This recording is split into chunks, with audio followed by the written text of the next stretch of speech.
going live on Facebook, and we're just gonna like not even do like the opening thing. We're just gonna start the live going as we bring people in. I'm Awesome. enjoying the natural flow that we've had. I sent the link out to about 7 or 8 people, so I'm imagining that people will be coming on. But I'm so grateful to just be starting the conversation with the three of us. Like that feels super awesome and clear. Oh, so we're on Facebook now. Oh, cool. There. All right, look at that. Cool. How was your day and your life flowing, Mr. Joshua? Oh, In this space, I'd love to hear from you. so is this a safe space? Am I allowed to speak freely? You're allowed to speak freely, knowing that anybody in the world could watch this video. Okay. But you are so welcome to express yourself in this space and be who you are. Okay. Well, today was good. So let's see, 2 days ago, I was on a friend's farm checking out his greenhouse. My partner came with me, and we really needed to get away from some of this energy that we've been experiencing in the city. So it was good to go out a ways and reconvene with nature. It was really beautiful because, well, oh, hello. It's really beautiful because, well, we had an experience, kind of a spiritual experience.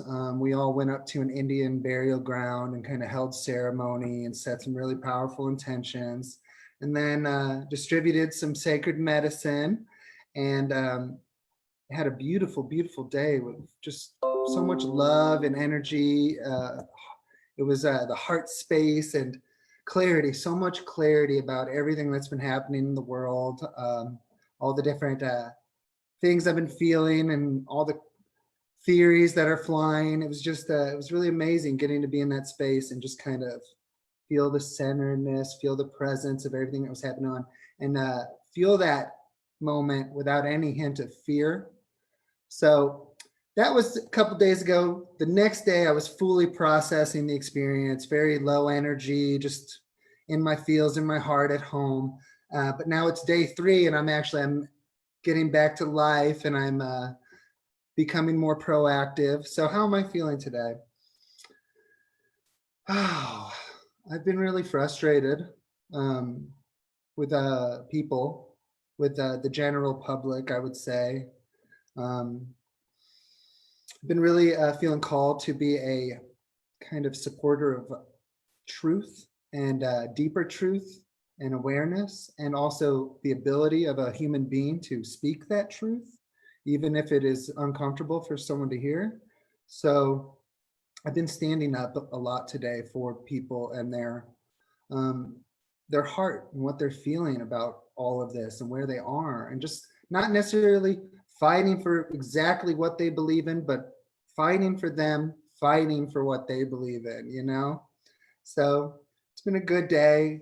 By the time the night comes, I start to feel everything kind of collected from the day and from this experience. It kind of gets heavier at night. So in this space now, I'm just happy to be here with you two. I'm not sure exactly where I'm going to go or what we're going to talk about, and I'm okay with that. But I'm here to be here to listen and to support and to share whatever it is that wants to come out and be shared.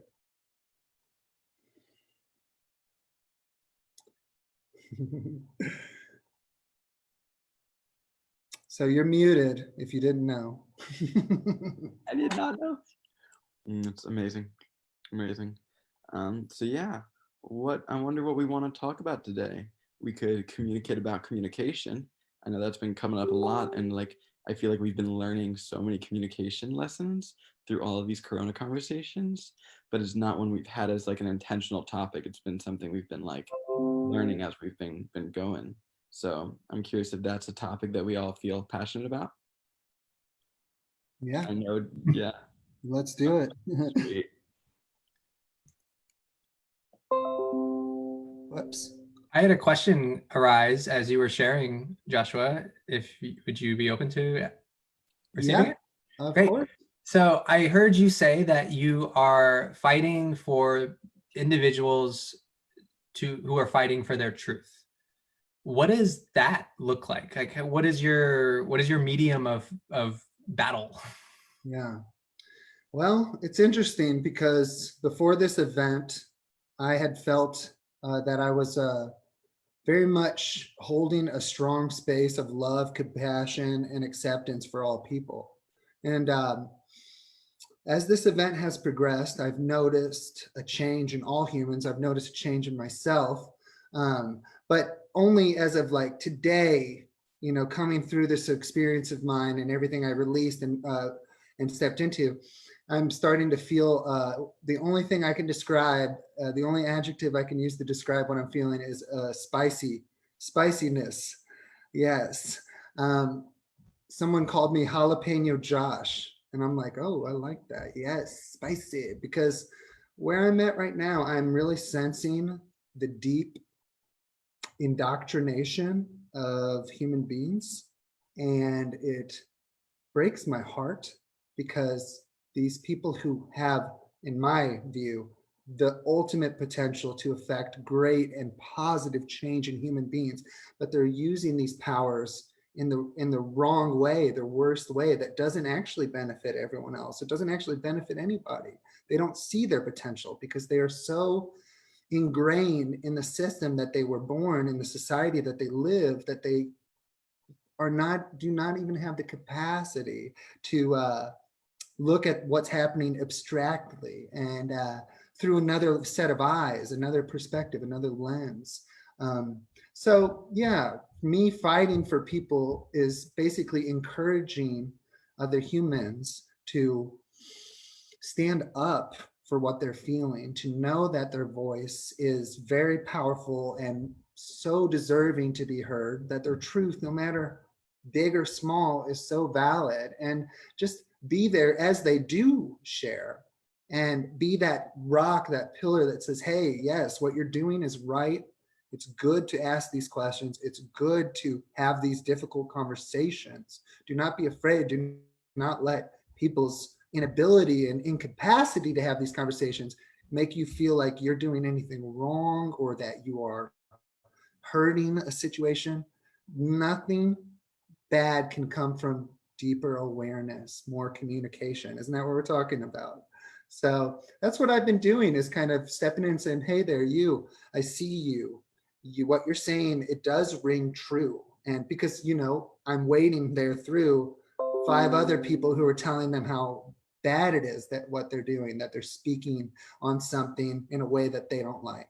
So kind of being a guardian for truth, protector for the small and people who have big hearts, but also in my spiciness, I'm not taking any more shit. I'm not taking any more shit. I can be very loving and walk with this big stick, and I'm seeing that because if someone refuses to stand up and honor their sacred right as a human being to think for themselves, choose for themselves, and really just roll over and allow some exterior source to tell them what to do, to make them do something that maybe they wouldn't normally want to do, or tell them what goes in their body or not. And so, yeah, I'm starting to see that I've been fighting for all people for a long time, and they may not even be fighting for themselves. So at this point, I'm paying close attention to my communities, to all of you, to whoever's here now having these conversations, and even more than that, creating the better future that we want to see, and not just complaining about it or hanging on to whatever shred of normalcy used to exist, but actually these open-hearted embracers who are ready for the new world and are excited that they get to paint it in whatever image they please. Now, was that a lot? Was that too much? Oh That my was just enough. Thank you for sharing your truth. Thank you. I appreciate it. Yeah, that was really good. Definitely a lot to follow, but it all felt really relevant and potent. I wanna see if I can paraphrase what you said to see if I was understanding some of your key points. What I heard is that you're feeling a lot like brokenhearted, a lot that so many people are sort of caught up in a very separate sense of self, like seeing themselves as so separate and seeing themselves as so like identified so much with their conditioning, maybe like that you're brokenhearted, that people are really identified with their conditioning and what society's telling them. And because of that, people are doubting themselves a lot and doubting what's true for them. And so what I hear is you are encouraging people to be honest and to express who they are and to be themselves, and helping to remind them that they have value, and that all that doubt and other stuff is not who they are, but is what society like taught them. And so what I hear, I want to know if I'm like following you right, is that you're hearing that and you're really trying to be a champion for all those people to be who they are and come and speak honestly and have these conversations with their family and their community. Yeah, I love the way you put it. As I said, I'm feeling quite spicy, so there is an edge to my speech. There is some abrasiveness because I'm frustrated, I'm exhausted for so many reasons, but I do it to myself. I take full responsibility for the way I'm feeling. But I love the lovingly lens you look through at my words and the way you presented it, because you're right. And my biggest question in all of it is, what can I do for the people who I have perceived as so indoctrinated that they refuse to accept that someone might think differently than them? And a big thing for me is I wouldn't mind anyone believing and thinking whatever they want and living their life as they please. But many of these people are now lashing out on others who aren't in the same mentality as them. And they see people living their lives without fear, seeing their friends, and they hold them to the standard of themselves where they're at, because they are so scared and prepared and feel like what their television is telling them is exactly what everyone needs to be doing. But if someone doesn't agree, I see them formulating, they're conspiring to demean or diminish or derail whatever operation. And that's what honestly gets to me the most. Is it's not even the government at that point diminishing freedoms, but it's all of us. We are now policing each other. And it's just a really just strange manifestation that I'm coming to terms with. So yeah, my question is, when I see these folks, when they reach out to me, react to my truth, and clearly they're ready for an argument, but what I want is to reach them somehow. What do you recommend? There's something I wonder, and I've seen this a little bit. I have concerns about the phrase "my truth" and "your truth," and I wonder if that creates an idea that we are right, and that then in from that space we may end up creating a more combative energy than we intended. And I wonder if there's a different way we can relate to it, where we are expressing what we see, expressing what we might know, but like really I want to empathize there, like expressing what we see in a way where it's just what we see, and we're not trying to say that it's the truth, but we can share honestly what we see. And I've been putting that into practice more, just like, hey, this is what I'm seeing. I don't know this is right, but this is what I'm seeing. And I noticed that in moving from that space, people are a lot more receptive to what I have to share. Well, yeah, I can see that. That's what I see. No, that's great. Yeah, absolutely. Yeah, get caught up in the lingo, the vocabulary surrounding all of this. I definitely know there's always better ways of communicating with other people. And the biggest thing I'm seeing, answering my own question here, is that my expectancy of them to understanding and sharing in that, and then my attachment to them understanding and sharing that, is what's causing the commotion in my own heart. Whereas, and that's where I'm getting to, is because I've been fighting so long for so many. Now I'm seeing that I can't fight for all of these people. And to do so is just a fool's errand on my part. And that the best thing I can do is support my community and the people who are around me who are showing up and actively sharing in that. and not getting my hopes up on a world of people who are free to make their own choice. So thank you for holding this loving space.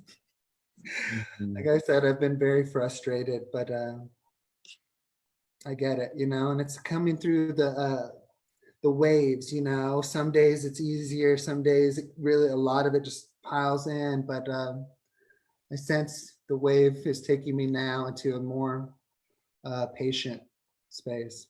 I love that. I'm gonna give a quick shout out to some Facebooks. We got a comment from Siriatma Carr, who was so happy that she met me in Florida, and now she's seeing you and I on a call together because she's a St. Louis fan.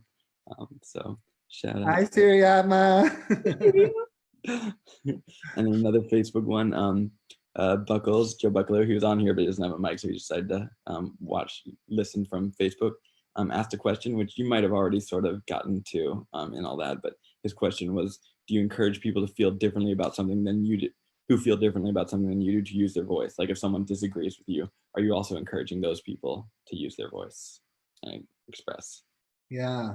I have encouraged others who I don't necessarily agree with to speak their truth, but I believe it's because our narratives are more similar than the one I'm against.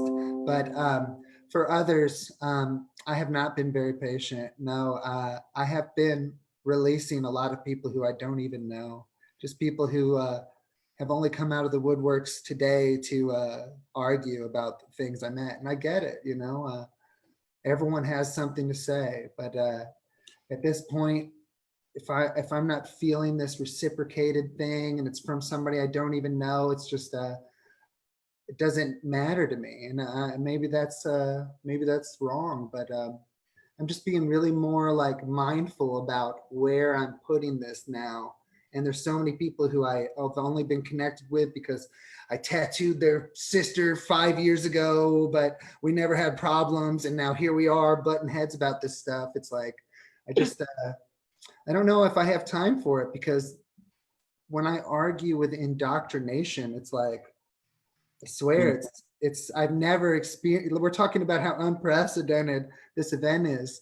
I have never experienced such, it's beyond the brick wall. It is a sentient wall that is very stubborn, but it sounds just like all the other walls, and they're all saying the same stuff, and they're refusing to look at it any differently. And it's like, but it's not that I'm going to their door and saying, hey, you, let's argue about this. It's they're coming to me, and I have to, like, you know, wade through it. And it's so difficult because people will accuse you of the worst things because of this mentality, because you see it differently.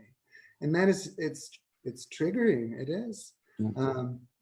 It's all a great lesson in communication. So I'm listening. Yeah, that's beautiful. That's beautiful. It's not a tattoo 5 years ago, but someone in the chat was like, hey, that's the cool artist I met who's live paying at Shang. So that was fun. But I feel you, and I feel you on the indoctrination and the brick wall. And it's been coming up so much in these conversations, where even in these conversations where people are coming to really converse, like everyone comes and most people are like bringing their belief systems, and we bring our belief systems, and we like hop in to converse, but then we like throw up the wall. And these conversations have been a really beautiful example for me of how to relate to that and how to speak honestly. Like for example, Michael and I were having a conversation the other day, and it felt like he was like in some of that like system, and it was rigid, and I wasn't able to totally speak by it.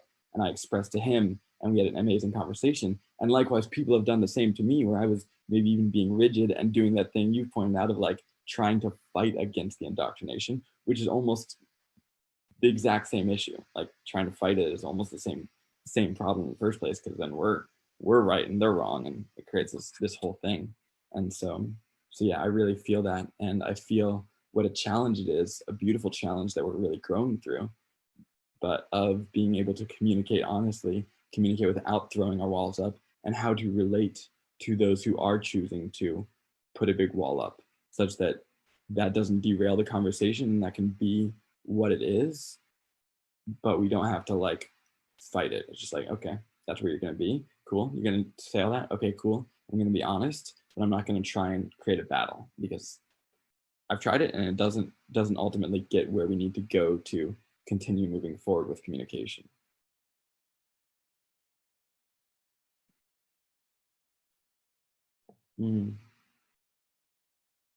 Michael. Brother Rory, if you wanted to say hi and introduce yourself, I just wanted to welcome you to the conversation.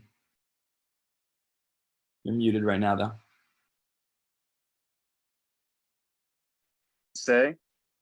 But I appreciate being here.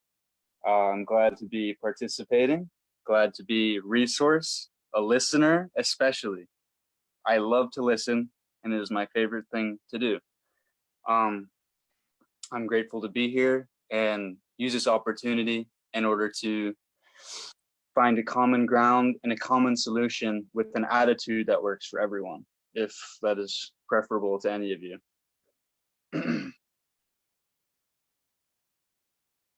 Awesome. But thanks for letting me join the call too. Definitely. Thank you for joining. I'm glad to have you here. Thanks for being here, Rory. Thank you. Namaste. Oh, my phone's turning off. That's how bad my life is. Bye. Bye. Love you guys. I'm going to be on the website. Cool. So he was talking about common ground to find the solution. What did you get from that? Yeah. I've been talking a lot about integrating perspectives, and it's like what I'm seeing when somebody comes with their beliefs, whatever, there's usually some truth in that, even if it's a big old wall of there's almost always something I agree with what people are saying. And so there's a way I can relate to people and take a golden nugget from what they're saying instead of just like totally ignoring everything they're saying. Like find a golden nugget within what someone's sharing and then keep the conversation going forward with that golden nugget. I think that allows a common ground because I'm receiving some part of what somebody said, so they feel that they're integrated, they feel they're included, but I'm not trying to fight all of, because most of us are full of shit 99% of the time on Earth right now, and so I don't want to have to fight and clean up a bunch of that shit. But if I can find the golden nugget in the shit and then relate from that and integrate that into what I'm saying, then I think it helps find some common ground and some clarity and cohesion in the conversation. Well, I've been aware of your dealings on the internet for some time, and you seem to have a well of patience flowing in you at all times. So I know for some it's easier than others, but I am thankful for the work I've done and continue to do, and will more than likely do once I'm done here with you two. Yeah. So, okay. It's just like I'm trying to figure out what I want from it. Like even from an interaction, like what do I want? Do I want them to share my view, or do I want to just fight with somebody because that's what's happening? Or is it something else? Am I really like trying to rally humanity? You know, and that's something I've been feeling a lot of passion for lately is people, is righteousness and justice, you know, just freedom, just the sovereignty that we all hold and are. I said it a few days back that this coronavirus had turned me into an anarchist, whereas I was on the fence. I was one foot in either direction. I was very comfortable over here, but I still kind of appreciated all these values. And then it was just like the tipping point. And at this point now, I want to distance myself from what I am describing as an imploding machine. I was looking into Fahrenheit 451 this morning, and there was a great quote from Ray Bradbury in there, and it was, civilization is spiraling out of control. Stand back from the centrifuge, or something like that. And it was just telling me that, you know, I wanted to distance myself from money, from anything that wasn't my own regenerative sustainability. And I see the good in that, because in the wake of all of this and all this new messages, my partner and I are looking into land, looking into communal living, looking into tiny homes, you name it. And we've started a community garden here in St. Louis with our community. We also have a small garden here, but so much good is coming from it. And there's so much push towards just getting back to our roots, getting back into the dirt and back with nature. Another thing is resisting this lockdown has been a big thing for me. I have not agreed with the current state of emergency and why it's warranted, but people will continue to guide me back into the perfection of the moment, remind me as the pollution is dissipating in the air and the water is cleaning, and Mother Nature's coming back in many ways, and how that is so necessary, by any means necessary, and that even if we're having to deal with some societal, structural, whatever, we're still in our absence are doing so much for the planet. So it's like recognizing what is good, what is right and true, what is actually benefiting existence, and then seeing still what work, what fight need to be held for humans, for humanity, in the face of injustice or control, manipulation, things like that.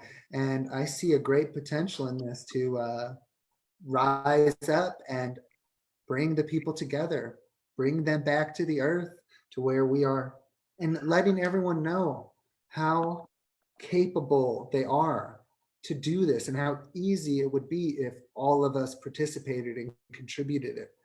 We have the power to govern ourselves, provide for ourselves, keep each other safe, food safety, and you name it. But right now, so many still are under the impression that we have to rely on this big machine over here to provide for us, to provide food.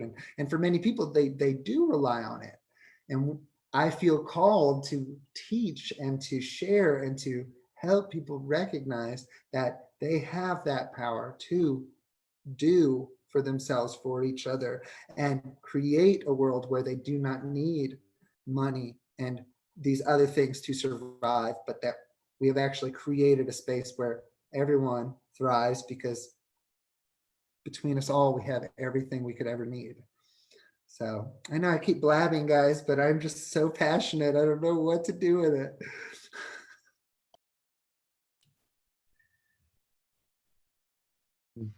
Your expression is welcome. Like it keeps being this point where I'm like, man, he's been going on a long time, and then I really tune in. I'm like, but what he's saying is really good. There's a lot of really good stuff in there, and this is my own like judgments. And I'm like, oh, would I be judging myself if I were talking that much? I might be. Okay. So yeah, and I appreciate your mirror, and I appreciate the goodness that you share and the passion that you share.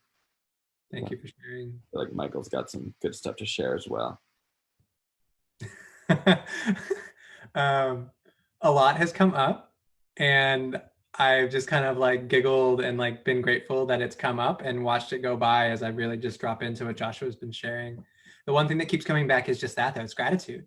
I heard a question earlier. You asked like, so what should I do about this? And I think you were still talking about when faced with opposition, and then AG went into a share about how he's always looking for like the golden nugget and what is shared. And my approach to all communication, specifically conversation, is gratitude. It's how do I walk away? How do I take this interaction and integrate it as something to be thankful for?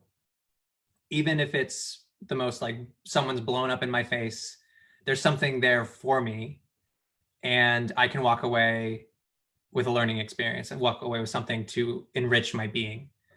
And yeah, so like that was one share that wanted to come through. But other than that, I'm just really grateful to listen and witness your eloquent speech. And I can see that there's been a lot moving in you, and you haven't maybe had, like, this was part of the story you entered with, but you haven't had an outlet to share it. And I'm just so grateful that you are sharing it and I get to witness it firsthand.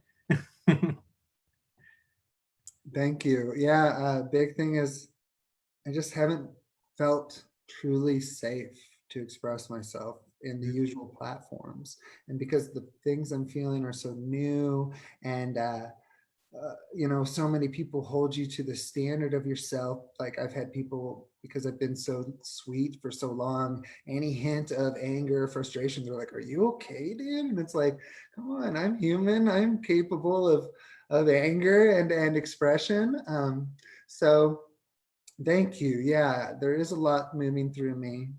I am grateful to get it out and in such a accepting space with two strong humans like you who hold a great container, because you are helping me.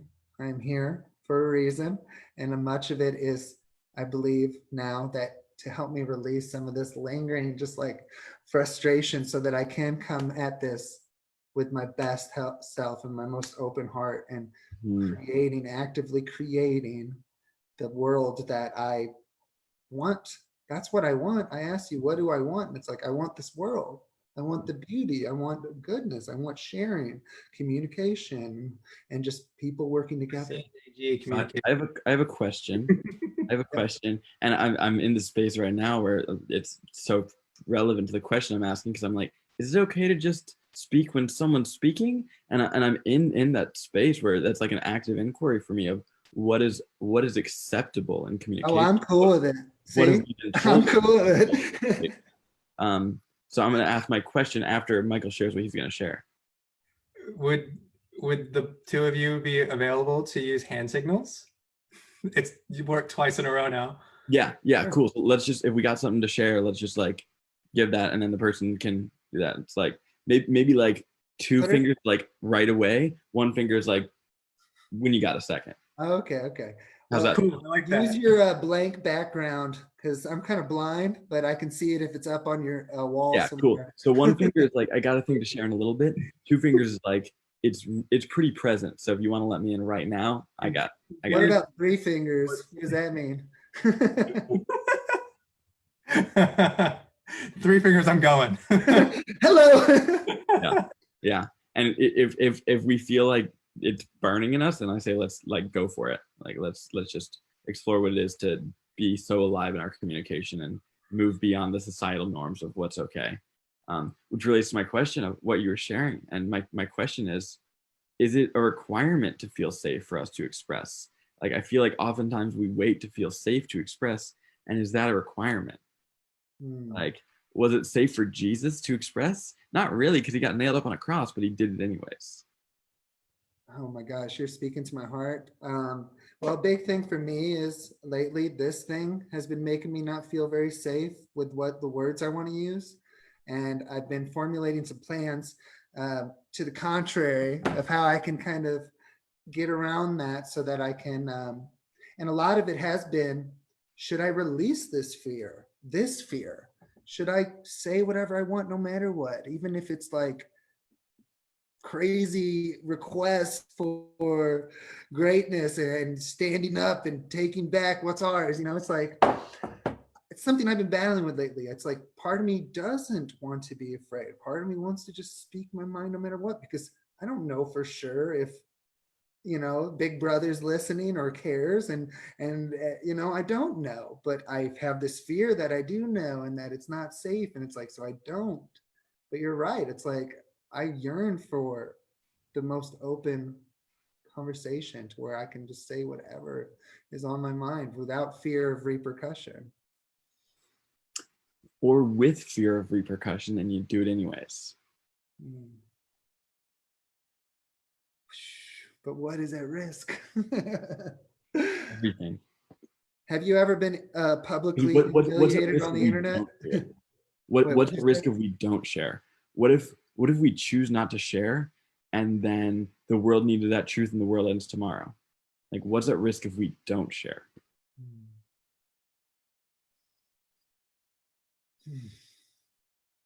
Well, I'm sharing. I am. Yeah. I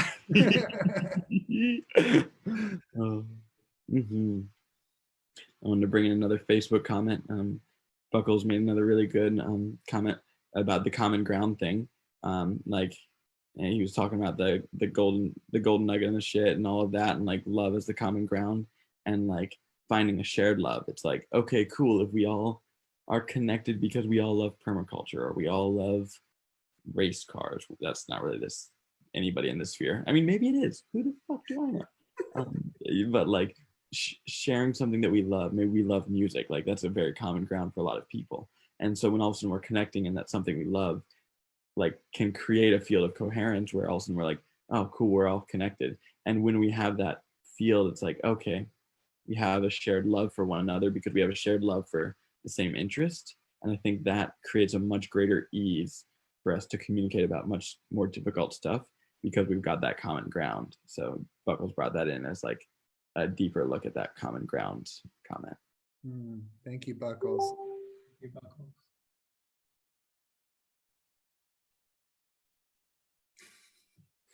Yeah, I feel like I haven't been on common ground. I've been more on come on ground. You know what I'm saying? Come on ground. But I have had good moments in it, peaceful moments, and I have thanked some people at the end of these conversations because I have felt better. Just like even if we were like at each other's throats about what we believe, by the end of it, if we hadn't like given up and blocked each other, and I've got nothing left to say, I'm like, wow. I mean, I know we didn't agree, but I just want to let you know I really appreciate this conversation. Like you really, like even if it didn't matter, it felt good getting it out, you know?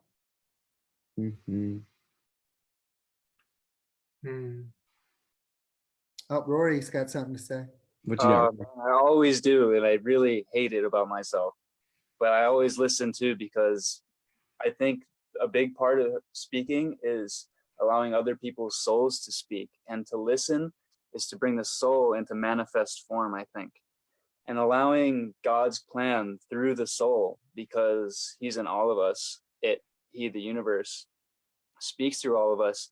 And if we could only listen more, if I could listen more, I could make sure that God could speak through everyone, because it's the same. The divine will and our will is all the same, I think. So I'm happy to be here and be with you guys, and I appreciate you all a lot. I just heard God speak just now. Did you guys hear God just now? No. That was, God has to hold up a flower of life to his face so he doesn't get sick. But anyway. Yeah, it's a really beautiful point. Like if we're all one here, if this is all one universe, one right experience. We're the 5 fingers closing into a fist or opening a hand to speak, because we're all one hand, we're all one body. Yes.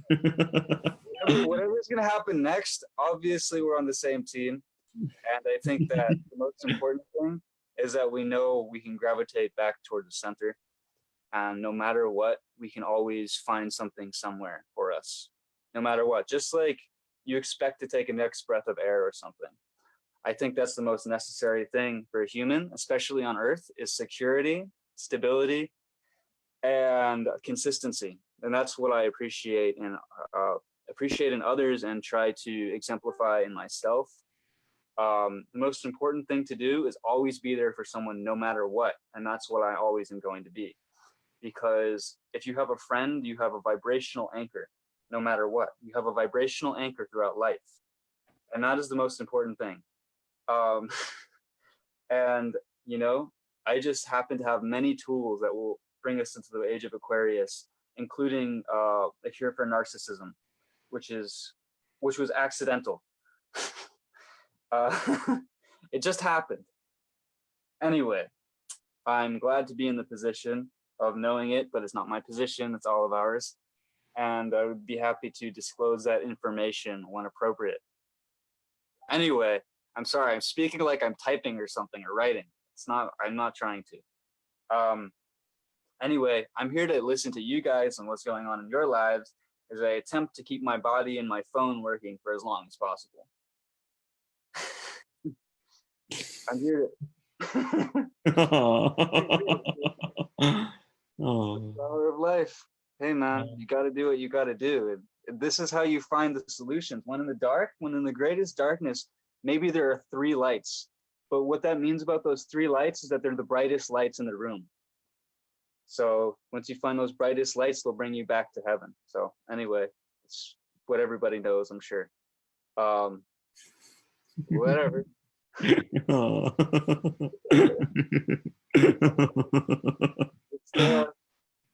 Just let's figure it out, man. I'll put a link to my profile because I always want to be available for all my friends because we're all friends, and that's what life's about. Is the simplicities like the Ramayana, which have been forgotten completely. And a simple kindness, hello, has been forgotten on Earth, and I don't know why. At least for me, people don't like to say hello to me anymore. But that's all right. I will put my link in the comments, and please. I don't want to talk anymore. Right, I'm so grateful you spoke. I'm so grateful you came and joined us and shared your heart with all of us. What matters is that the soul speaks throughout the lifetime, no matter how much it is squandered. Because what the earth does, and it makes you look like the earth is, and which we are not, which is diluted. We are not diluted. We are pure and powerful and deserving of many things. And it is our birthright to do the big thing, the big number ones, big friendship, goodness, peace, truth. The intention of the American way, I think all of that. I don't know. Sorry, it just came out of me today, but I'm really happy to be here, and I'm really happy to listen to you guys because I don't really know what's going on. I only know what's in my head. So. Right? I only know what's in my head, man, and my head is a very small place. Just kidding. Epic. All right. You're phenomenal. So thank you for sharing, for listening, thank you for being present, patience. and for your flower of life. We'll make this dandelion into a bouquet, please. Yes. Thank you. Hey, the dandelion is the greatest flower because if you can go through the concrete in a dark room, my friends, then you can grow into the sunlight and you can show all the other flowers how to grow too. On the front lawn, you don't expect the dandelion to be what a dandelion is, but a dandelion is, even though people on Earth don't know it. And a dandelion essentially came to me as a spirit plant. I want to stop talking because I don't have any resources to share or anything, so I'm trying to get into your energy field and understanding what I can do to help you first. I'm gonna tell you, the second you sit and allow that silence, because what you're sharing is we don't want to just like cut you off from speaking. We want to allow you to fully finish and come to the silence, and then one of us is gonna share. Oh yeah.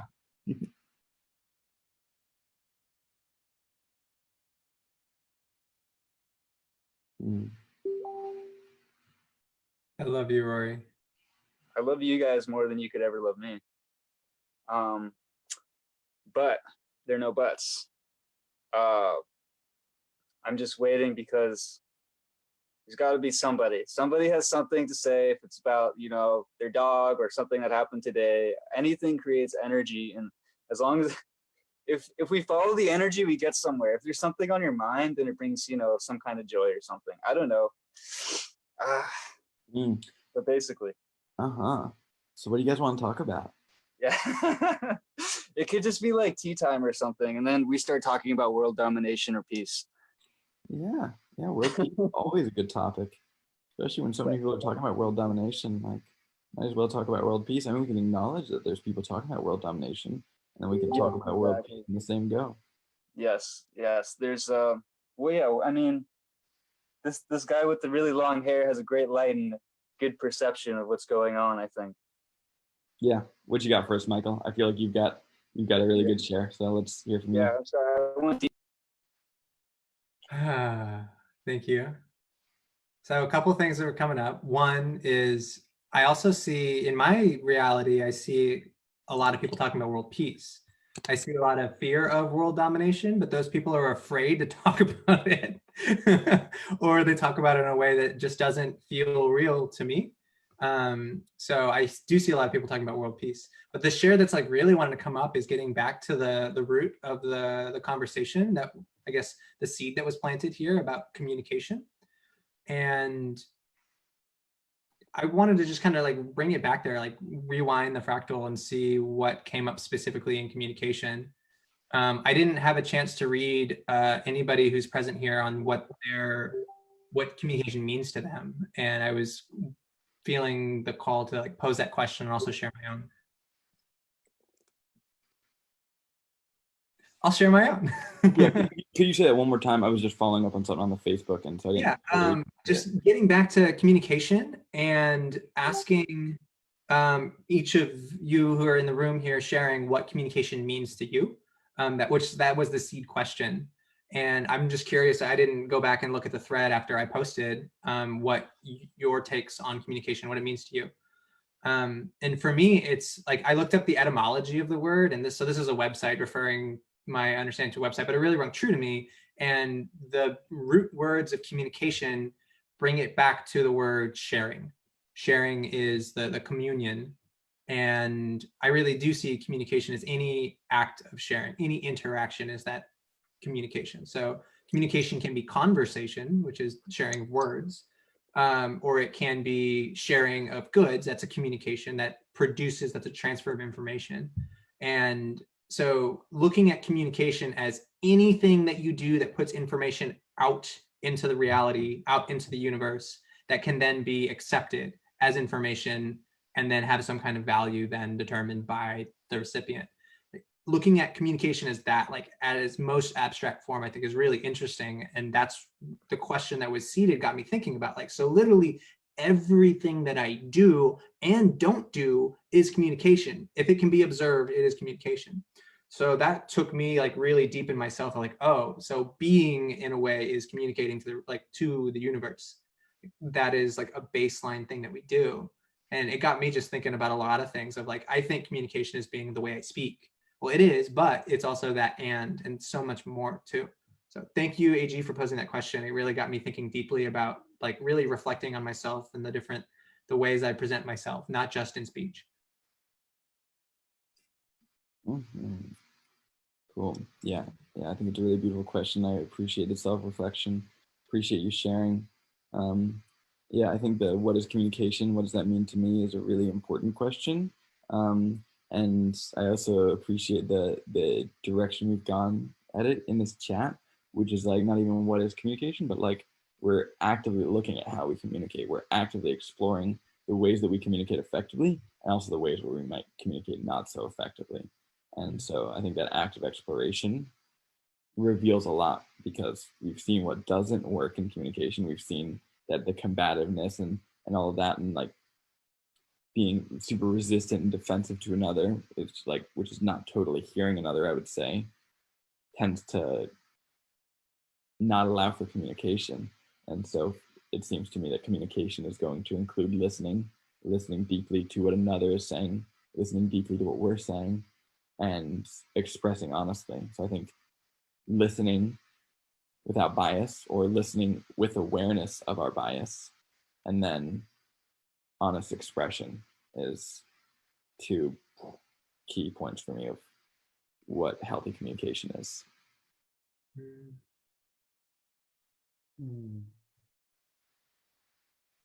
Yeah, you both are really activating the communication centers in my brain right now. Yeah, Michael, as I was listening to you, to me it brought up, because I didn't answer the question on Facebook. I asked, hey, can I get on the video chat with you guys? But seeing now, I'm hearing an answer in my heart. True communication to me is a connection made. Now, when that connection isn't made, then there is no communication. So even if you're trying to communicate with someone, if you haven't made that connection, then nothing can get across. And I'm seeing that's the golden nugget. That's the common ground.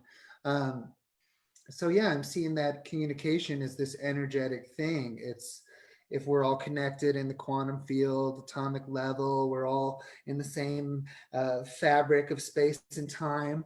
The connection is something being just like yeah, it's communication. It's like the electron firing, and it reaches the other receptor, and then actual working together. Or it's so hard because I'm trying to speak of something that's almost incomprehensible. I'm thinking of things like not as a human, but yeah, communication is a connection. That's what I'm seeing. It's when a connection is made, that's when true communication happens, and anything else is not true communication.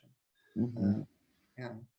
It's got that root word of commune, like communion, community, all of that. So it's got to have something in common, which would create a I connection. really loved how you just used the word true communication as your sign off there, which kind of like wrapped it back to where the conversation started about truth. And that really potent share that you brought up, AG, of like almost resisting the like speaking my truth.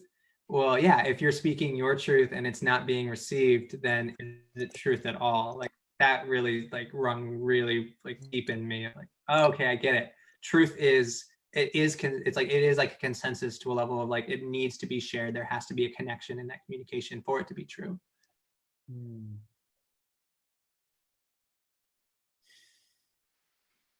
Deep lessons. I'm releasing this. I'm releasing something. Well, you guys are reaching my receptors here. You are communicating with me on multiple levels. So thank you. Yeah. Mm-hmm. Buckles, can you hear us yet in here? I don't think he can. Doesn't seem like his mic's hooked up quite yet.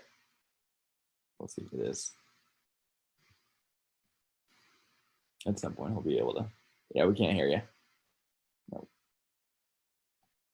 But I dig the look of what you got going on around you. A new thought just came up too about truth, where like my mind immediately started like talking to myself about it. And like, well, but if you're speaking something that you know to be like absolute truth in reality, like gravity, nobody's going to say like gravity's not real and like because you get it, right? But then I was thinking back in my mind, I'm like, okay, well, what if I'm talking to something that really can't conceptualize gravity?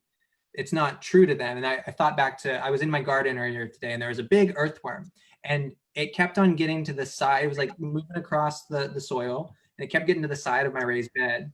And every single time it got to the side of the raised bed, it tried to climb out and it couldn't do it. So if I were to sit there and try to talk to this earthworm about gravity, it wouldn't connect with it. It wouldn't know that as truth. So I'm like, oh wait, so even I know as absolute truth are in all people's reality. That was like what just came alive in me. I'm like, oh, okay, so I get it. Like if it's not a connection, even if I know it fully resolved in my being for it to be true, there has to be some way that goes under it to make it true for somebody else. So I get it. That was cool. Thank you. Buckles? Hey, Can Buckles, you hear us? you with us now? Yeah. Can you hear me now? We got you. All right. Well, I guess I have to shut down my Facebook connection here. I like your moon and sun on your ceiling there. Oh, yeah. Well, that is a Joe Nyer inspired. What do you get? Just the top of my head now. Yeah, that's Joe Nyer inspired. That's the heavens above. Love it. That's so cool. Hey, appreciate you, AG. Let me sit on these. AG, I could call you Aaron, right? Of course you can. Yeah, known Aaron for a long time. I'm just kind of sitting back and listening to you guys. Get this monitor out of. Yeah, you've been listening and now you're communicating. Now the participation is included. Right, you guys know the FBI is monitoring Zoom, right? Yeah, it's okay. We're an open book here. Nothing to hide. Yep. Not yet. They get to be included here too. All right. Well, I was trying to get all my technology hooked up here for a minute. I don't even know what you're talking about at this point. Cool. Things moved a little rapid. Any thoughts given what you've heard thus far? Anything you want to bring through around communication and what's alive for you right now? Well, I think what I can add to the conversation that's taking place is a perspective. somebody generations above you, and somebody who is probably a lot more. Let me just pull this over here. I look like I'm awful purple face there. But I said it earlier, and you brought it up, Aaron. It's just what I find the problem with communication with so many people who are younger than me is there's a lack of connection. And I think that once you have a connection with somebody, that then you open up the door to meaningful conversations. If it's something that could just as I mentioned, growing tomatoes, or what's your dog's name? If you want to have a genuine communication with somebody, it's very difficult without common ground. And establishing the common ground first, and things that you agree with someone,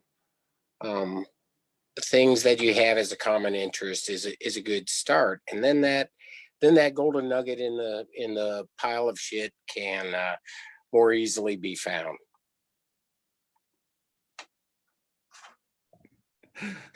Golden nugget in a pile of shit. Oh, wow. Yep. So we have to find common ground. We have to connect, especially if our intention, our goal is to reach someone somehow. And if that is our intention and we don't find connection, then we're not actually actively working towards our goal. And we're actually hurting that goal by refusing to slow down and make that connection. And that's what I've been doing. So tomorrow I'm looking forward to, if any interaction, using the methods we're talking about here, slowing down and really listening, like Rory said. I love it. I love the integration you just did there, tying in what we're learning so far. I feel like that's a beautiful thing that we get to do in these calls, is we keep having the conversation, finding the different points, and like integrating the different parts. And yeah, I'll get to you in a second. And then like at the end, I feel like if we've done really well, then we have like a cohesive well of insight on communication that we get to share. What you got, Michael? It was a question. So thank you for sharing, Buckles, yeah. Thank you so much. And thank you for reflecting on that. Oh, Madalyn! So the question that came up and it really came alive in me is about finding that common ground. And you said it's like not even worth communicate. The way I heard it was, it's not even worth trying to communicate if you haven't first established the connection. Is that like, was I hearing you correctly? I think it was more, it's not effective unless you've made the connection. So of course, there's early parts to a conversation, communication, where you haven't made a connection. But if you go on past that point and you try to reach someone without making the connection, without like that basis of common ground, then that's when you would be counterproductive towards your goal. Mm. Did you have something to say, Rory? Thank you, Joshua. Rory, Buckles, names. Oh, well, I think it certainly, it makes it easier. I think that what I see in my circle of friends, and consider you guys my circle of friends now, but the people that I typically interact with, if you come from hubris, I know better than you, I am going to tell you how it is, and I'm going to tell you how it's wrong. That's what I experience most of the time in having meaningful discussions with people. and it's not effective. It's counterproductive, and I think there's a lack of understanding that nugget that you look for can be. We're trying to. I use the analogy. There's more than one way to get to Kansas City. You may want to take a bus, and Deb may want to fly. Go on a flight, take a plane. Somebody else may want to take a train, and we get so caught up in the minutia of how we're going to get there, and that we lose sight that we are all pushing for the same thing, and we just have different ideas of how to get there. I think it's important. I think that's something that's important to understand. And if we take Kansas City out and put in prevent child hunger, you want to prevent child hunger. I want to prevent child hunger. I think this is the way to go about it. You think this is the way to go about it. That we need to focus on, we want to get rid of child hunger and not get upset or mad or stifle other people's opinions because they have a different way of trying to get there.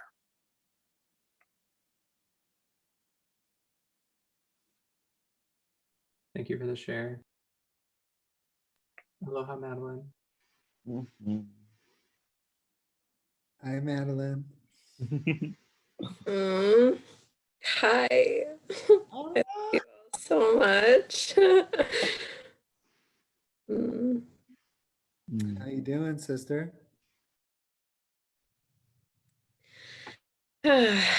Feeling lots of feels. I've been here in Mount Shasta for 2 weeks, and so this mountain is streaming out a lot of energy. Feeling grateful and about to move on to the next place, and just saw you all were on here talking about communication, which is like one of my favorite subjects. It's one of my, I love communicating. I love language. I love connecting. And I think language in and of itself can just be, oh, hi, Katie. Language in and of itself can alter realities. And kind of piggybacking off of what Buckles was saying before, what was coming in for me was being able to be so in tune with the self and holding your own core frequency, no matter who we're connecting with, and that frequency is going to be able to support in not only dissolving some kind of incoherent energies within communication, but actually activate parts of their being to be able to be in a strong frequency. And, also being able to recognize from a place of energetic sovereignty, being able to kind of tune into others, the state that they're in, right? So typically we can kind of scan someone or feel someone, they're in a state of fear or fight, flight, or freeze, or if they're operating from a higher level of consciousness that you can tune into these kind of higher frequencies with. So it's like also being aware of like who you're talking to and how can we reach everyone with where they're at without creating more separation.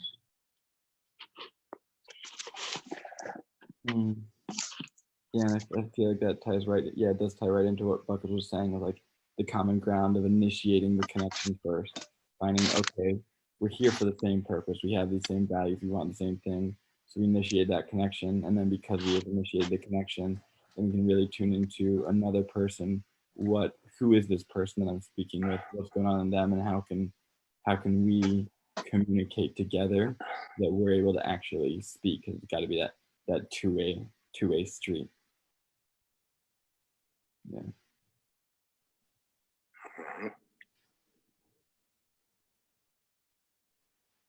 Yeah, and I think it's because what I see you pointing out as well, Madalyn, it's like there's so many languages that we're all speaking here. It's like everybody has their own language, even if we're all speaking English for the most part here.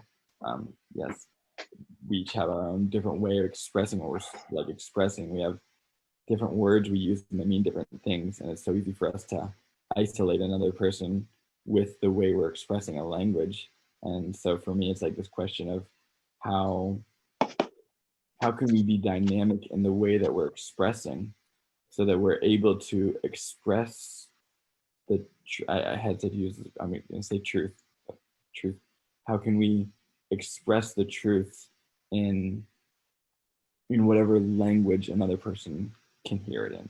So how can we express this, that person can hear it and can receive it, and such that it without diluting it, without like taking the truth and like diluting it down to like, but letting it still be the truth, but speaking it in a way that another can receive it. So yeah, that's an inquiry that I'm in. And is it okay to be spicy? Yes. Can we be spicy sometimes? Yes. Spicy. Welcome, Katie. Glad you're here. Feel free to share if you want to. Say hello. Hi.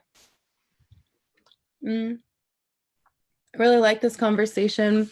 Not sure exactly what I want to contribute to it, except that I just had a thought about breath and the nervous system and how we can meet people. I like Madalyn's language frequency, and one way that we can meet each other in a shared frequency, I feel, is by focusing on like matching the breath of another, which can be, I don't know, a little bit, I don't know. This just came to me. I haven't thought it all the way through, but when I'm working with people one-on-one, I like to tune into the nervous system, and how I do that is through the breath. And so I'm wondering how that can be applied to just any kind of communication, not just teaching yoga or teaching little children, which is what I do.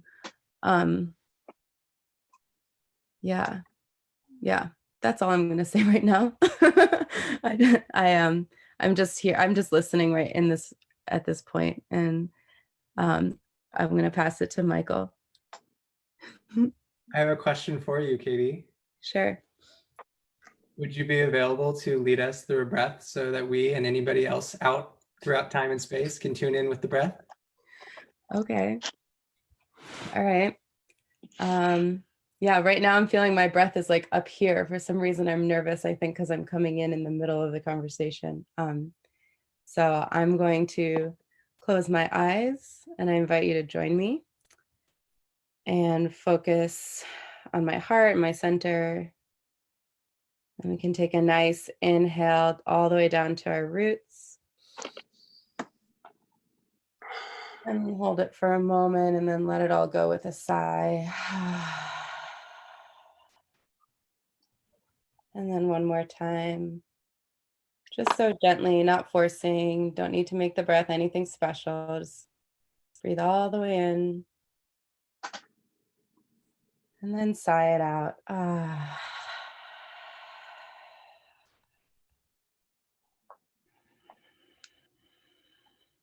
And open our eyes and breathe normally.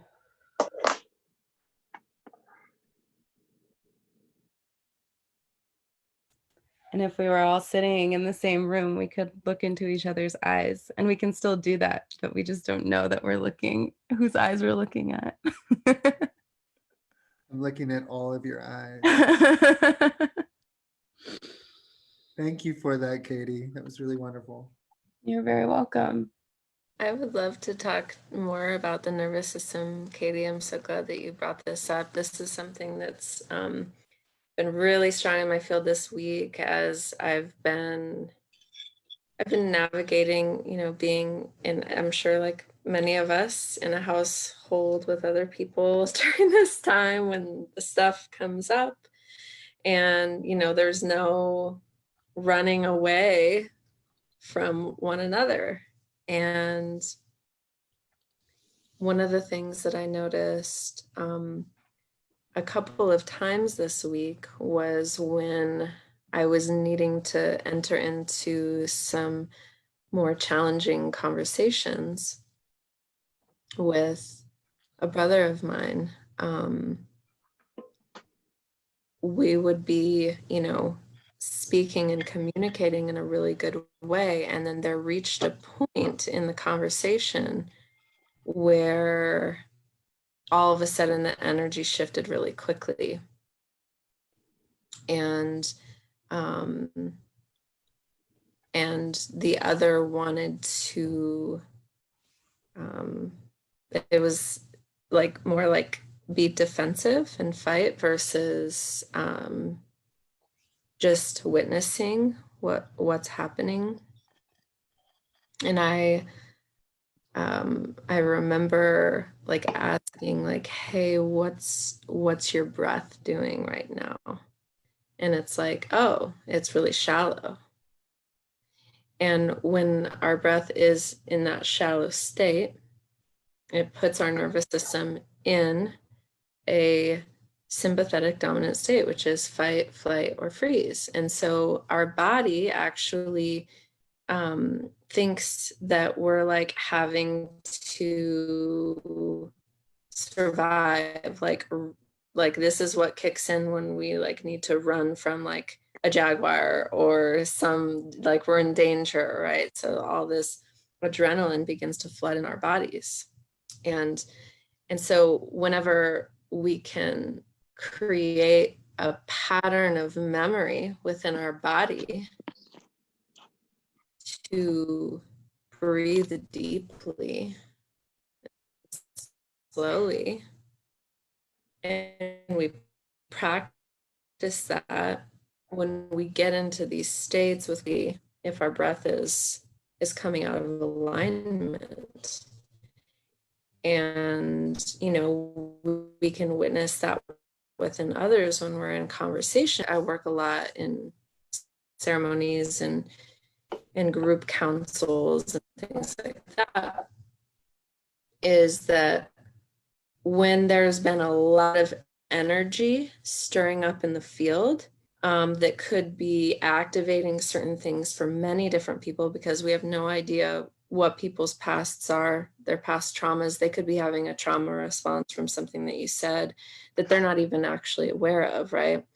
And then all of a sudden they're breathing heavily, they get into fight, flight, or freeze mode. To be able to tune into others and to the energy of like, okay, what's just come up, and being able to like take a pause and say, hey, can we just like take a deep breath together? Maybe 3. And in the middle of that process, just invite that breath. And so when we invite that breath, not only is it like reharmonizing the individual's nervous system and harmonizing with one another, like what you were saying, Katie, but it also feels like an attunement. It like reattunes the energy field within one another in the dynamic of conversation.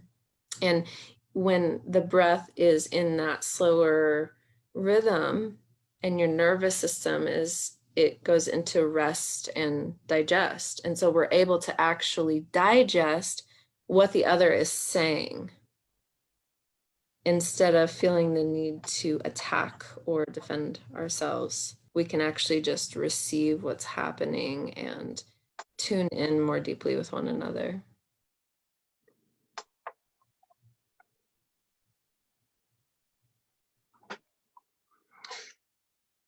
You're right, Madalyn. 100% right. Once somebody is in the fight or flight mode, there is no progress going to be made at that point. It's either end it now and just move on to something else, or end it now, move on to something else, and then come back to it if the time is right.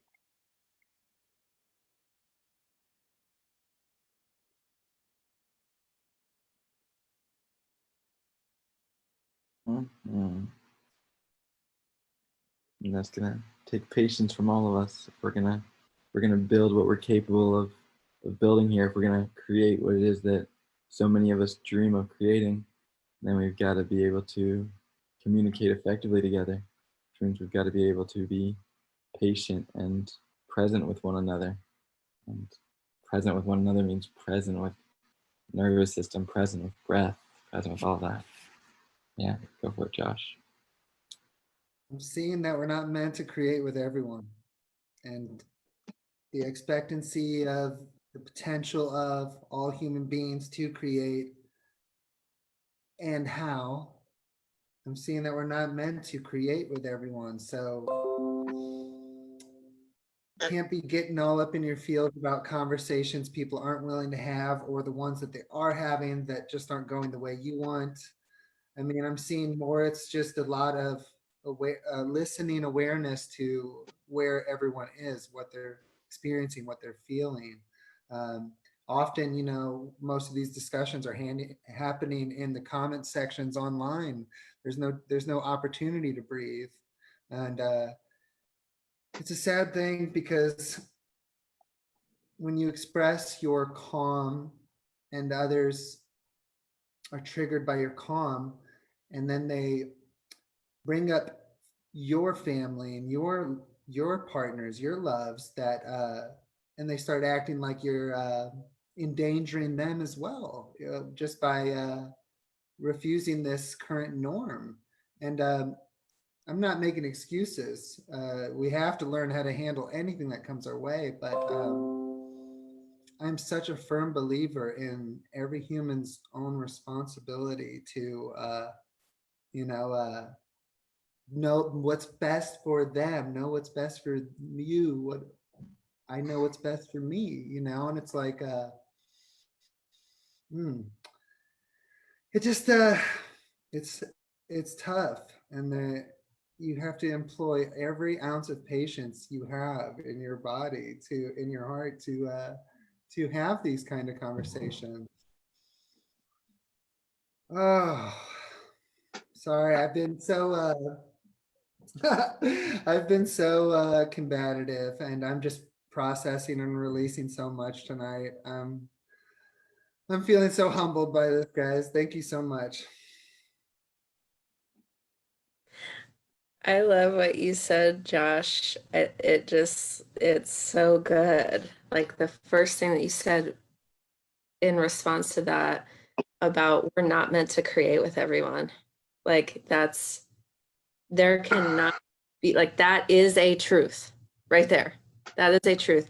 That doesn't mean that we're not all connected, right? So it's not about creating separation, because we're all connected, and in one way or another, we're co-creating in some way with every thought form we're sending out, with all of it, right? It's cause and effect. And it's time now more than ever. And I've had to give myself this permission, and I'm giving all of you this permission. It is time now more than ever to really choose who feels like a fuck yes, I want to create with you now more than ever. Now is the time to use high levels of discernment. And we can feel it in our bodies. We can feel it in our bodies that, oh my gosh, when I'm around you, I feel expanded. I feel more myself. I feel more like, who helps you feel more like you and can celebrate that with you? Are you experiencing consistently going back into old looping patterns with people that cause you to constrict? And even though you know you're doing your inner work, like, witnessing, how is the body feeling? How does the body feel when you're with certain people.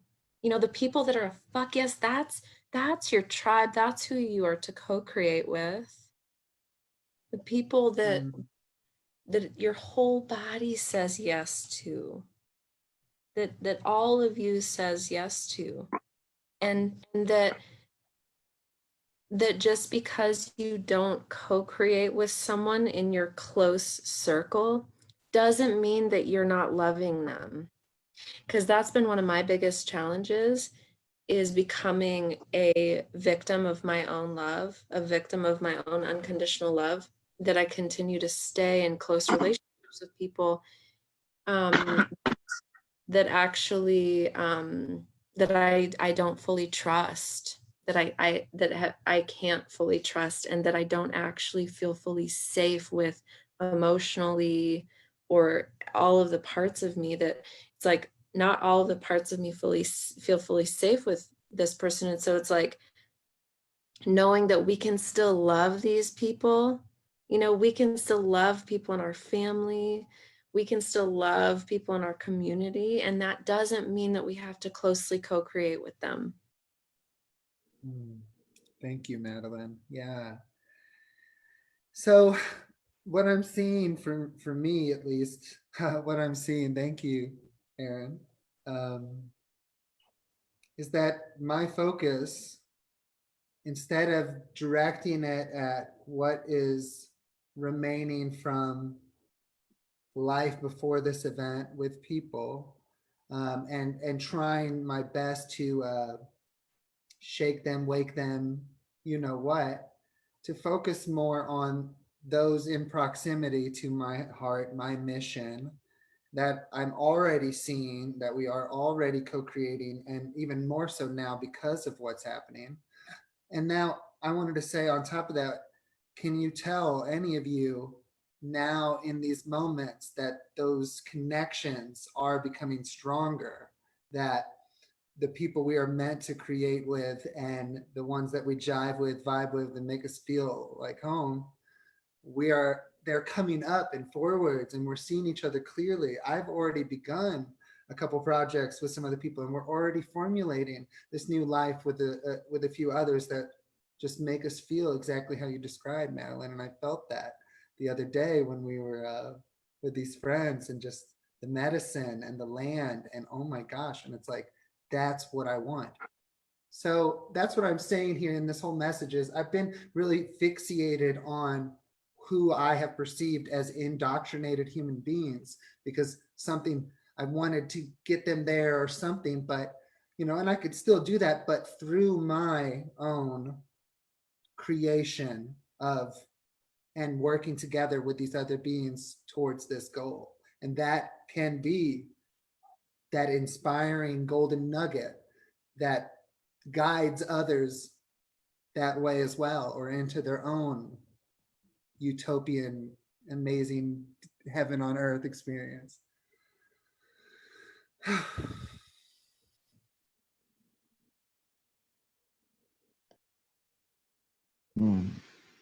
Well, yes to that. Yes to you finding your epic tribe that you're creating with, and to all your communication. And yes to everything you said, Madalyn. I just want to add one point there, because I know this is what you're saying, but I know that sometimes it can be interpreted as such, like the whole of me wants to co-create with you, like does not mean it's without resistance. It doesn't mean that I'm not going to have some resistance that comes up for it, but the resistance is where I get to communicate and work through that, so that we can get to that place where we're capable. Because I can feel, wow, I really want to create with this person. Wow, it feels like they really want to create with me, but oh wow, there's all this resistance and all these emotions that are coming up. And that's where we get to work, communicate, and work through that, so that we can get to that space where we're actively creating together. That's so good.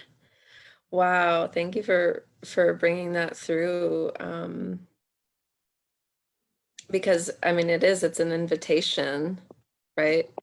That whenever we do get around these people, that's like, oh, it's a fuck yes. And then like all the stories that come up after that, right? And all of the like, oh, well, and what ifs and all of those things. It's like, being able to, it seems like right now we're in a time where we are refining our understanding of energy within our own being. With all this stuff that's coming up, it's like it's a refinement of the finest energetics of our being and how we respond to things, how we're responding to our environment, how we're responding to others. And when we can lean in to those growth edges, right? We can lean into those resistances and see like what's actually there for us. And through communication, this is like one of the most powerful tools that a friend of mine, actually Max, taught me with his tea groups that he goes to is, this is how I'm feeling and this is the story I'm creating around it. Right. So like, hey, I'm feeling scared right now. I had a conversation with a friend the other day about this. Hey, I'm going to be honest with you in all transparency. I'm having some fear come up for me right now because I've co-created with you in the past and you haven't followed through. And so I'm having some trust issues come up for me. And I want you to know that that's present for me right now. But I'm willing to lean into this, and I deeply desire, right? So going back to like, what is it that we actually desire with one another? What I actually desire is deeper connection with you. What I actually desire is to be able to fully trust you. That's what my desire is. And this thing is here for me and I'm willing to lean into this. And I also need a reciprocated support from you to cultivate deeper trust, really asking for what it is that we need, and that too, in that open communication when we come up against those resistances, full transparency. Like that's what we're moving into this new earth and co-creating with one another. Full transparency. It's all got to be out on the table.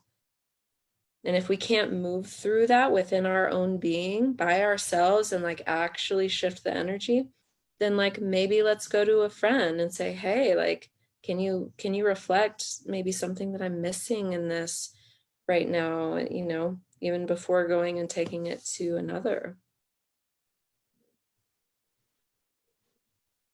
What does transparency mean?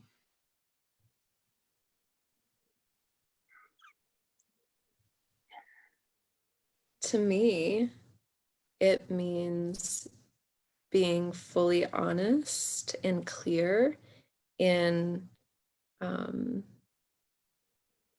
what needs to be shared about whatever it is, right? So if there's a resistance there, like what you just brought up, if there's a resistance there, that's going to be made known in the energetic field. Not only you feel that, but the other will feel that. And so to me, transparency is that expression of vulnerability. I'm willing to be vulnerable with you and share with you what's happening for me. And I'm going to be an open book. I'm going to be clear with you. Not hiding some things in the background.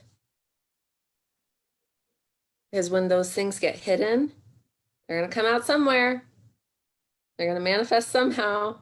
It's probably going to bring more destruction than if we just like And so bring it through. Transparency is necessary for how we relate with everyone, or how we relate with maybe everyone we're creating with. We need to be transparent with a random person on the street, for example. I feel like there's different levels of intimacy, right, that we allow people in. So it's like some random person down the street, if my guidance is to like share something deeply personal with them, then like I'll do that. But that's probably like on an average day not going to happen, right? But I will be honest with them. If I have someone in close relationship with that I'm like deeply cultivating, co-creating with, that feels like a different level of intimacy into my heart. That's a privilege. It's a privilege to have access to that level of intimacy. And so to me, there's a distinction between transparency and intimacy, because I can be transparent with everybody in my life, and I can cultivate experiences of intimacy in certain ways, and I feel like that there's levels of that, and maybe there's levels of transparency, you know, like it was before, tuning into the field. If there's some information coming in that I'm feeling guided to share, can I tune into where this person's at and what they're actually able to receive right now? Because a lot of times if we give them too much, it can actually spiral them into something that they're actually not ready to go, like to go there. And that can be a disservice to people.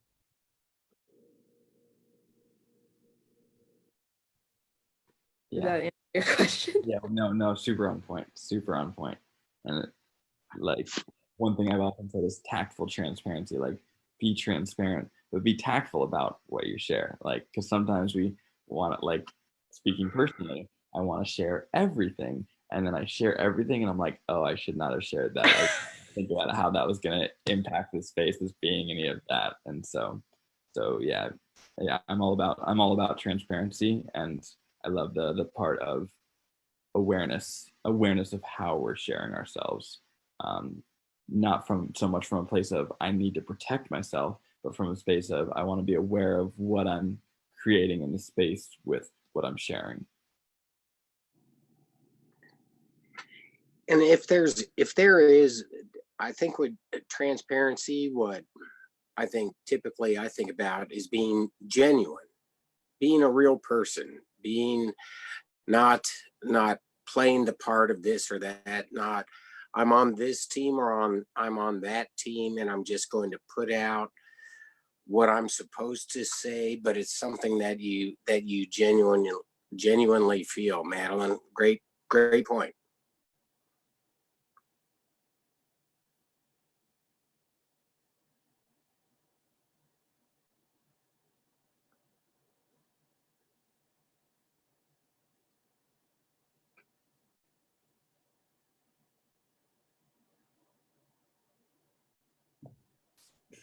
Is everybody feeling very transparent?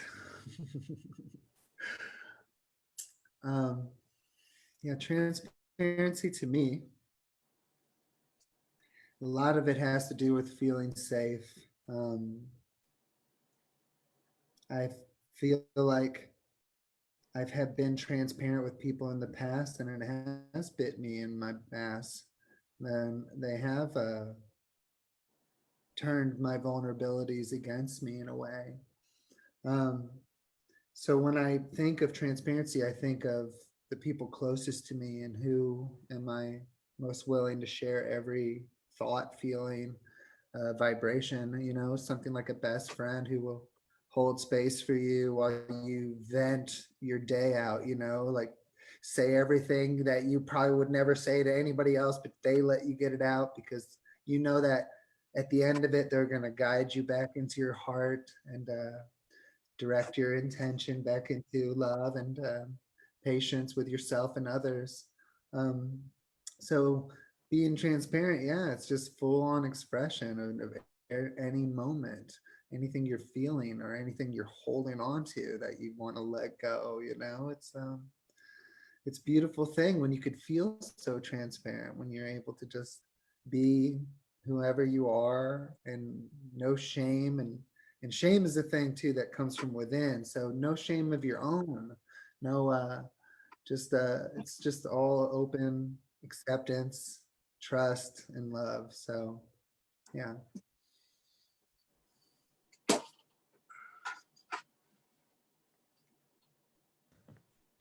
Yeah, I feel that really deeply, Joshua. The trust factor. It's so key, and I think it's an opportunity for us to really look at what are the qualities in others that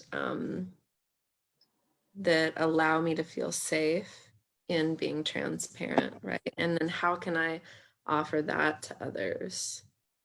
How can I really deeply embody an anchored container so that you feel safe to share with me?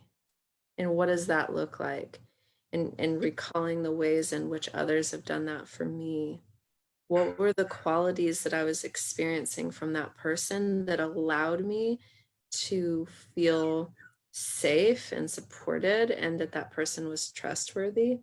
And then how can I create that for other people so that they can actually feel the ability to open up and be really real, and maybe share things that they aren't sharing with others, that, you know, that they have never had anybody hold a safe space like that for them. You know, I've been seeing that so much lately in having kind of like conflict resolution and group coherence work with different people in community, and how just the willingness to open a space and open a conversation for trust and love and transparency and vulnerability, starting with me embodying it, how that actually like activates these neural pathways in their brain that they've never actually even experienced before. They've never even had anybody hold them in a kind of conversation. It's a totally new experience, and it lights up parts of their brain. And then they can go and they can do that with other people, you know?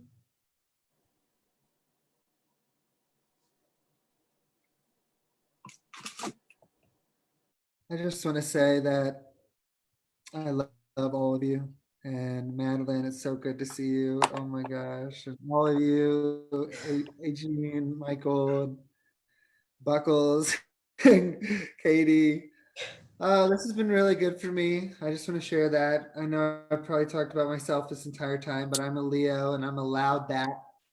Anyway, I'm going to spend the rest of the evening in quiet reflection on these conversations. And yeah, I believe when I rise tomorrow, it will be with a new perspective and a fresh heart. And I'll get some opportunities to share this new perspective and these new gifts. And who knows, just who knows what beauty we might create. But thank you for including me.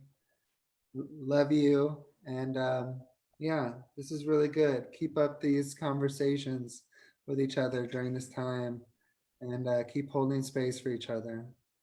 Thank you, guys. Thank you so much for being here, Joshua.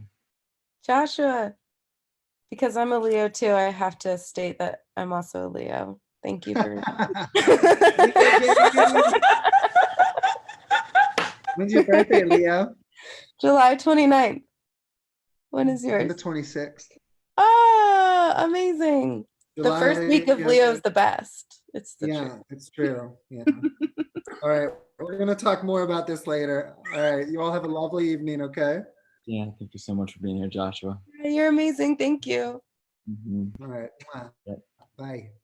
It's one of the deepest joys for me in having these conversations is witnessing transformation, witnessing people on one call and transformation, witnessing people come back through multiple calls and witnessing the transformation that happened, and then witnessing people like reflect on Facebook and how transformative they felt the conversation was. So yeah, to me it's so validating that it's like it's so hard to describe what happens in these calls, but something happens. Like there's something that transpires, and it's like it keeps building. Like every time we come together, it's building more and more. And from like most viewpoints, it wouldn't look like it. It's like, well, what'd you create out of it? It's like Yeah. being here together. And that's pretty cool. Wow. Yeah, I think it has something to do with the like having an amount of time, right? So we have like time that we're present to each other. It's very simple. It's like that my favorite thing in the world is that like everything that is meaningful is a paradox in that it's simple and profound. Like it's ridiculously simple in that we're just people together talking to each other through a screen, but there's time and there's a willingness to hear and like kind of what we're talking about right now, like wanting to create a safe space, but also being transparent and being ourselves. And sometimes there's going to be conflict. And so, or like differing things that come up or like we might come in with an agenda, some of us might come in with an agenda. Some of us don't know what we're jumping into. And then there's like this mix and swirl, and then it just kind of like something happens. I don't. Quantum stew. Just Stew. Quantum stew. It's just like a Quantum stew. Stew that we're all Yeah. mixing up. And just like, a little bit of this, a little bit of that, a little bit of this. All of space and time. All of space and time. Everything. Nothing. We're it all up. Here we go. What happened? I know, but we're here.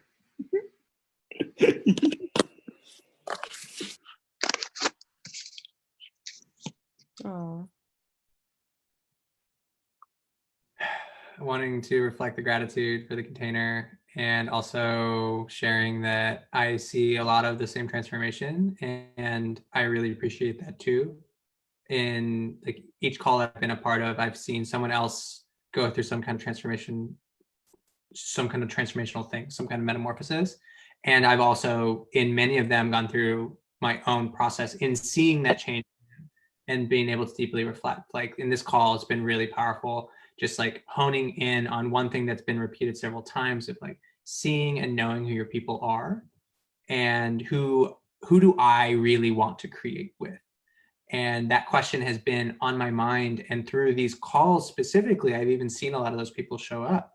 And so that's been really exciting for me.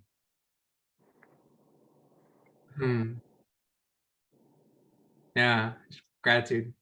Thank you. Thank you.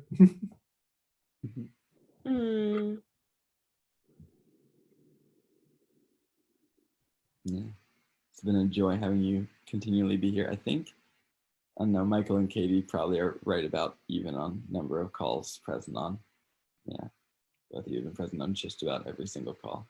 It's been really cool having y'all so present in the container and creating whatever this is together and being able to witness all of it unfolding.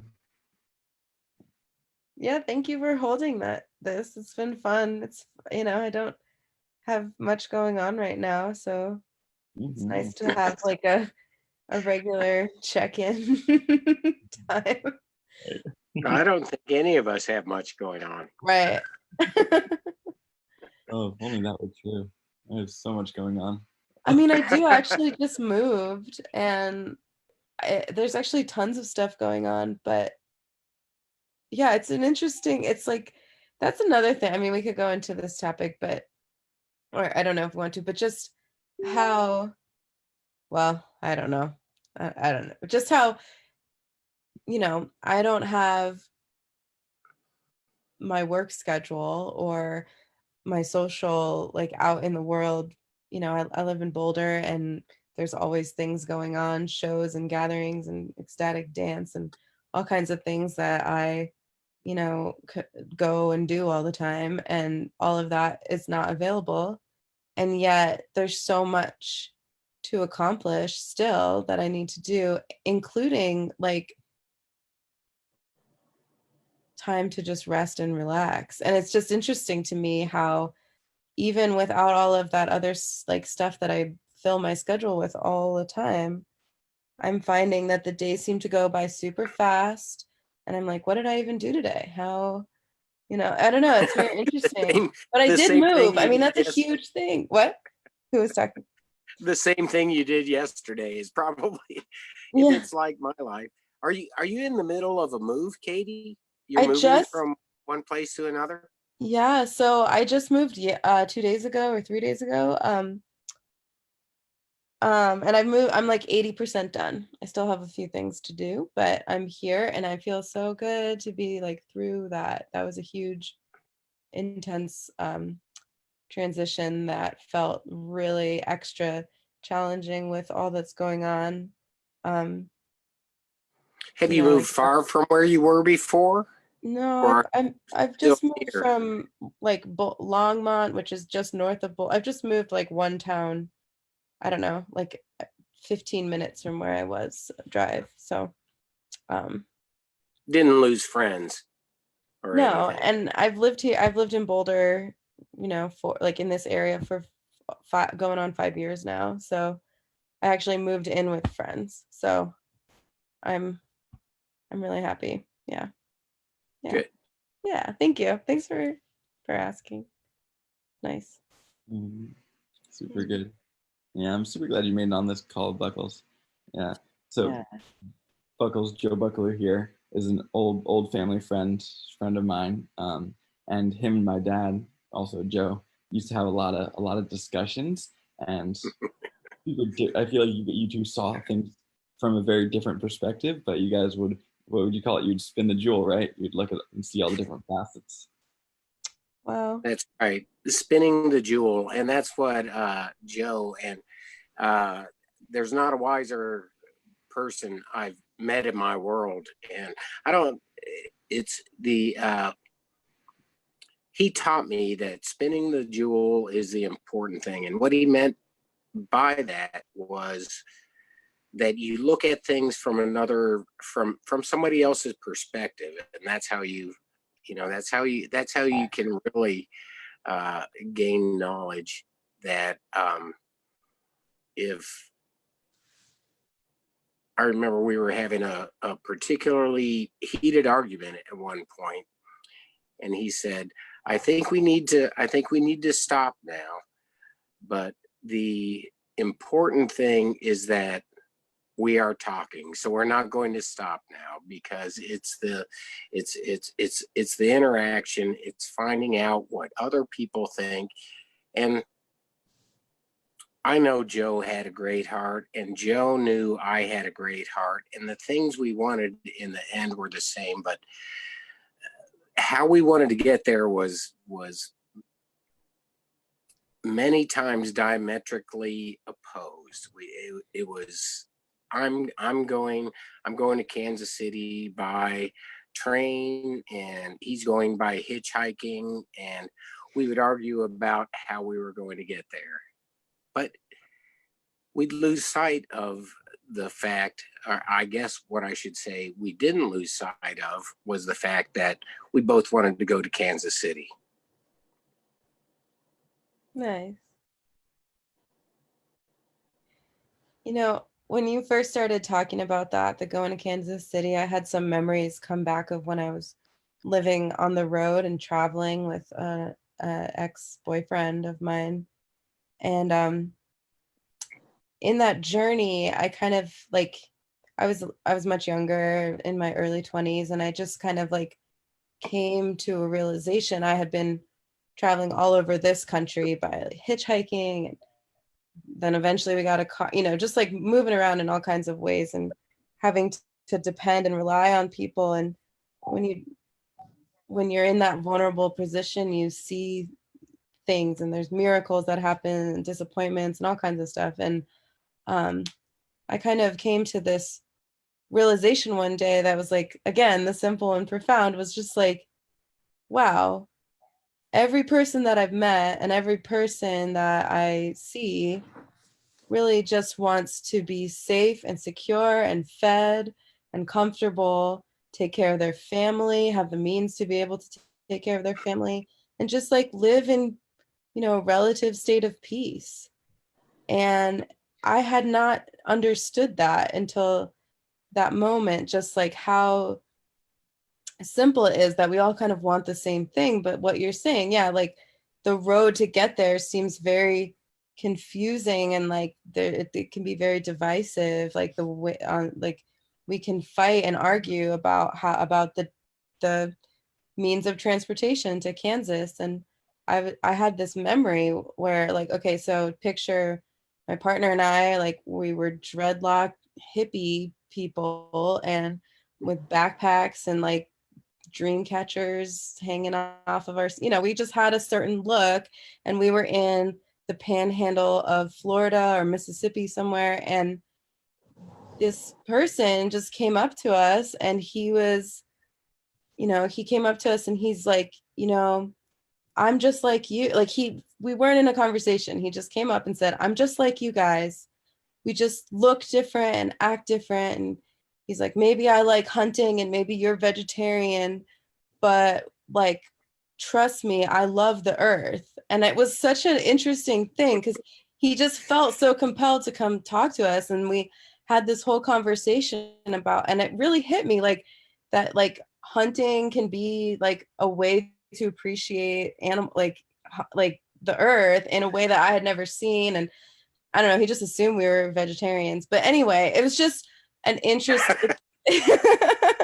It's just really interesting because like we have all, you know, all these ideas about how different we are. But what I'm just trying to say is that at the very like simple, basic thing, like I really don't think like we're not very different. So I just appreciate that Kansas City what's the word, like metaphor a lot. I really do. Yeah. Thank you. I'm glad that it meant something to you. It's meant so much to me, and all credit to Joe Nyer, Aaron's father. That's where that analogy came from. Mm-hmm. I think you can say with some confidence that we would not all be on here on the Zoom call if it weren't for that one, for Joe. Yeah, I never got to meet Joe, but the more that I feel like I don't know, like the more I know, I've known Aaron for years, and I don't know, like Joe feels more and more of like a presence in my life, just the way that you love your dad's memory, and your dad just so much is like, I don't know, there's something going on there that it's like he's part of my life too, somehow. Well, Aaron is just a long-haired version of his dad. Yeah. Joe never quite got his hair that long. He was more my style. Uh-huh. I think there was a time in Oregon where he had long hair and a long beard. There was a brief time in Oregon. Yeah, in the year, I'm sure. Yeah. Hey, Aaron, thanks for inviting me in and to your group here. I'm certainly if it was a Sesame Street song, it'd be one of these things is not like the other. But I appreciate being able to interact with all you folks, and I guess just thank you. Yeah. Thank you. You're welcome. Thank you. Thank you.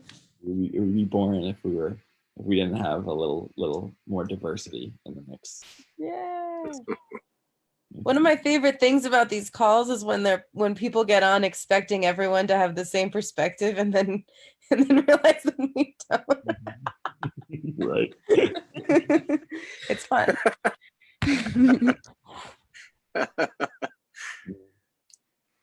Amazing. Well, I already gave gratitude to Michael. Yeah. Madalyn, I just also wanted to really thank you for being here. I'm so glad you messaged me and decided to hop on. It's been really nice having you present on this.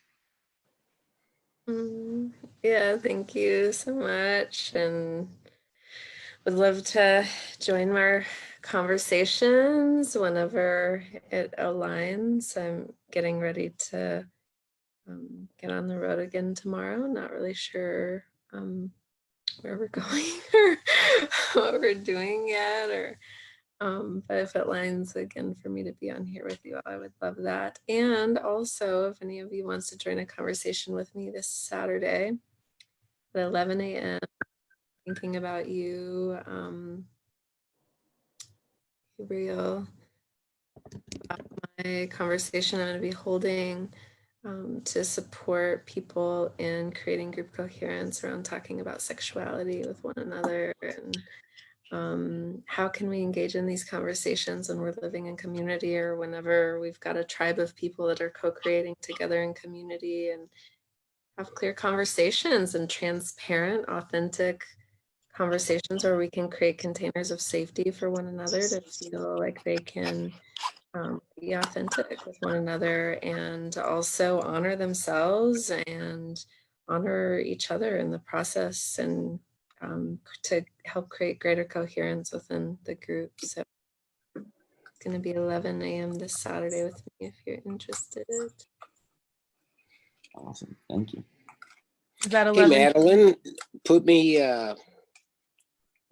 me on that list. I'd like to listen in, if not participate. Okay, yeah. So all you have to do is send me your email, and then I can send you the link. So you can find me on, if you're on Facebook, you can find me on his page. Okay. Elizabeth Love. I'll send you a link to her page so you can get in contact with her and send her your email and all that. Okay, that is only if you want a 55-year-old guy sitting in on your thing. I mean, I think that it's going to be great for everyone. I feel like it's going to be a dialogue and a conversation that can support everyone in just creating greater transparency and authenticity in sexually relating with other people, just in general. So even if you just want to come on and listen we're going to hopefully be just sharing some tools. I've got some other really powerful beings that have a lot of tools as well that can share just in ways that we can connect and just talk about it. Even just talking about it is going to bring up a lot of things to work with. So yes. So next time I come for a canoe trip, Joe, I wanna hear you telling me that you and you went to this experience and then all of a sudden you and Maura started having crazy cosmic sex. Hey, it doesn't take some type of group chat or whatever you call this for that to go on. We're fine, thank you. Excellent. Oh, I'm gonna tell her you said that, Aaron. She can watch it. okay, but it's gonna happen. It's been so long since I've been on a canoe trip, so I definitely want to make it align somehow to make it out for another canoe trip for everyone. Hey, bring all of your friends. Bring Michael. Bring Madalyn. There we go. And I don't know if I missed somebody there, but all y'all are welcome. We have a canoe fest on the Mad River every year for my birthday, and you all are welcome. And Aaron, we don't have a date set, so you name it, and that's what we'll make it. Sounds good. Where are you located, Buckles? In Ohio, in Urbana, Ohio. Cool. Phenomenal.